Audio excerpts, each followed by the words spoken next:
Team USA. Simula nga po mga kawan stories nang mag-umpisa ang exhibition game nila, as of today, undefeated pa rin naman ang team na ito. 2-0 nga po mga kawan stories at sunod nilang makakatapat mamaya ang Serbia. We all know na isa nga ang team na ito sa pinakamalakas sa Olympics. Bagamat natalo sila kagabi kontra sa Australia, hindi para naman natin maikakaila na kung gaano kaganda ang chemistry ang lineup ng team na ito. Gaya nga ng inasahan, si Nikola Jokic pa rin dito ang nangunguna, kaya ang tanong ngayon, pagkakataon na nga bang makabawi nina Curry, LeBron at Davis kay Nikola Jokic o hanggang ngayon tinik pa rin ito sa lalamunan nila? Well, tara't talakayin natin yan at pag-usapan ang balitang nagpapahiwatig nga si Coach JJ Redick na gusto nitong pabalikin ang big man na si Dwight Howard. Pero bago yan, please don't forget to hit the notification bell at mag-subscribe sa aking channel. Well, mamaya na nga po mga kawan stories ang inabangang laban ng Team USA at ng Serbia. We all know kung gaano kalakas ang chemistry at shooting ng Serbia, lalo pat nasa lineup pa rin naman nila si Nikola Jokic. Pero hindi pa rin naman natin maikakaila kung gaano kalakas ngayon at star-studded ang lineup ng USA. Kompleto nga sila ng piyesa para talunin ng lahat ng bansa.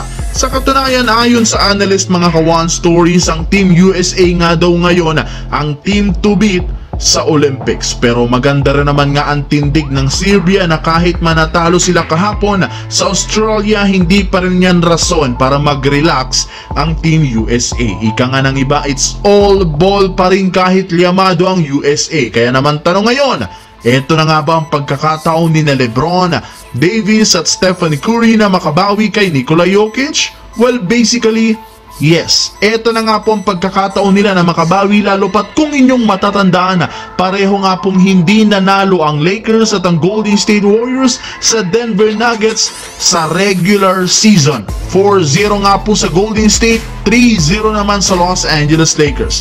Alam naman natin kung gaano kahirap kalaban ang isang Nikola Jokic, kaya hindi rin naman dito dapat magpakampante ang USA. Samantala, tungkol naman kay Coach JJ Redick, napag-usapan nga po natin noong nakaraan na mismong eto na ang nagsabing kailangan ng team ng isang big Bruce, big man na tutulong kay Anthony Davis. Well, technically, kung susumadahin natin ng mabuti, naghahanap pa rin naman ng Lakers ng isang big man na kayang makipagpisikalan sa ilalim. At marami nga ang mga fans ang nagsasabing kunin nga po nila si Dwight Howard. Available pa rin naman ito as of today, kaya pwede nga itong kunin. Pwede nga siyang ipalit kay Jackson Hayes o di kaya kay Christian Wood pag nagkataon. Kahit man nga 36 years old na ito ngayon, masasabi para naman natin kaya niya pang makipagsabayan sa mga batang player. Nasa kondisyon pa rin naman si Dwight Howard, kaya hindi mahihirapan ang Lakers sa kanya at si Coach Redick. May chemistry kay Davis, may chemistry kay LeBron, kaya tamang-tama lamang